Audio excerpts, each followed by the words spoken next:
plays host to Winston Churchill on his arrival in Miami to spend a well-earned 6 weeks vacation. The former Prime Minister is at the home of a friend in Miami Beach, where Gulf Stream breezes bring out butterflies, a far cry from London fogs.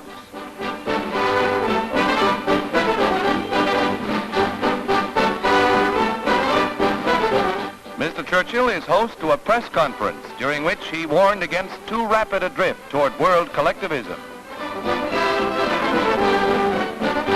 America again welcomes a great leader and statesman.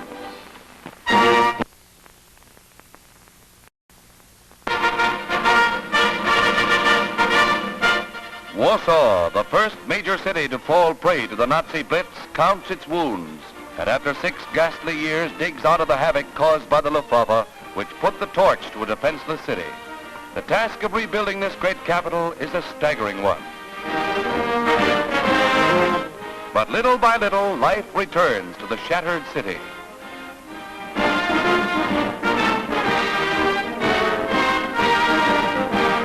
These children have known little but the din and brutality of war. But to a brave people, existence must go on, and they face it with smiling courage.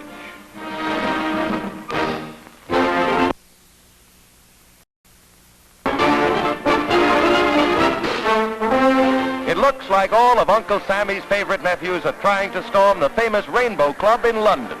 The most famous of all Red Cross clubs, one that entertained 18 million Joes, receives a distinguished guest, Mrs. Eleanor Roosevelt. The big push is on tonight because this favorite wartime rendezvous is closing for good.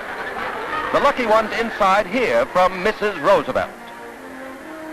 It is a sad day for many because partings are always sad. But it is a joyous day, too, that the war is over and the men who came here for the war can now go home. It's every man for himself tonight, and traffic is really thick. The doors are closed, and those on the inside won't get out, and those on the outside want to get in. Looks like a problem for the general staff.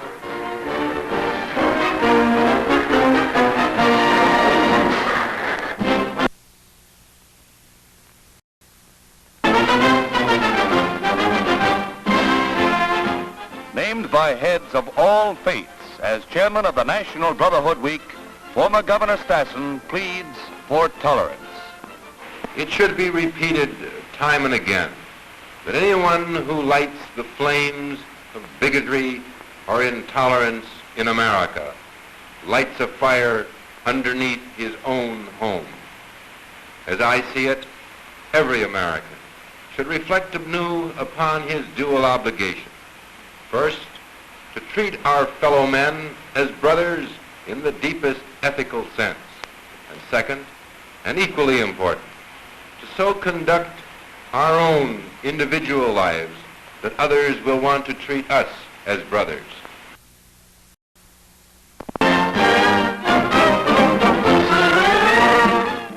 A timely reminder by the U.S. Mint that the March of Dimes to aid the National Foundation for Infantile Paralysis is in full swing.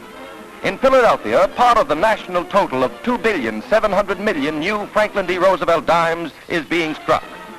Nellie Taylor Ross, director of the Mint, inspects the new money and the original models inspired by the foundation's founder.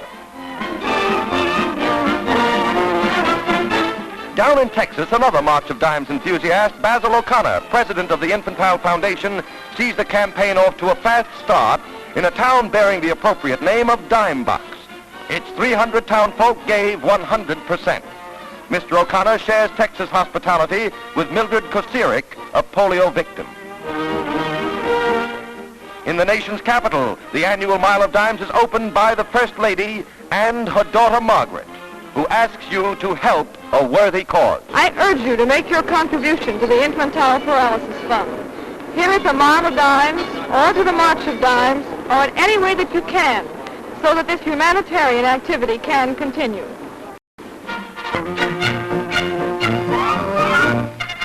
Yes, it's strictly on the level. Mariana, which is what this donkey's name is, actually shares this house in Revere, Massachusetts with Miss Zulalian.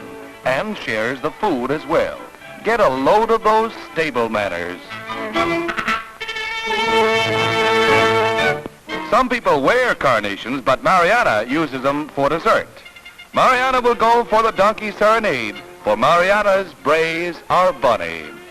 But down there in Miami, on the other hand, the zoo's tiger mama contentedly licks a paw, and well she might, for she has just produced 3 cubs, a rare feat in captivity. And here's the 650-pound pup who is getting congratulations from his trainer, Roman Prosky. He's in another cage because he might nibble on these little fellers. Anyway, they don't want any truck with him.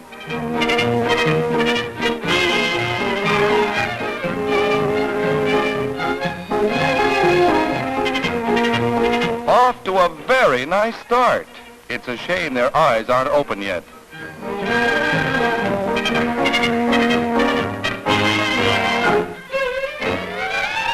It's Pop again to stick out his chest and take another bow.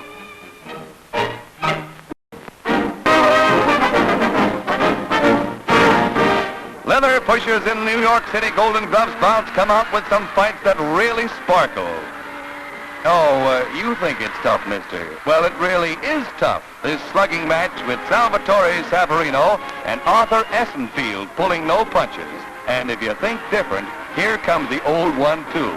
Now, just a minute, there's the 2, and it's curtains for Arthur.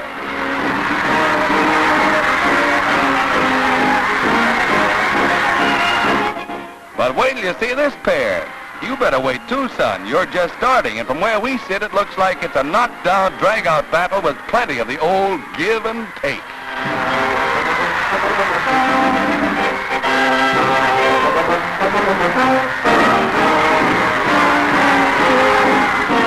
Well, I see chewing gum is back. Don't swallow that cud, sister. But the war's on again, and from here on out, it's for crazy. Look, Ma, both hands, and they hurt.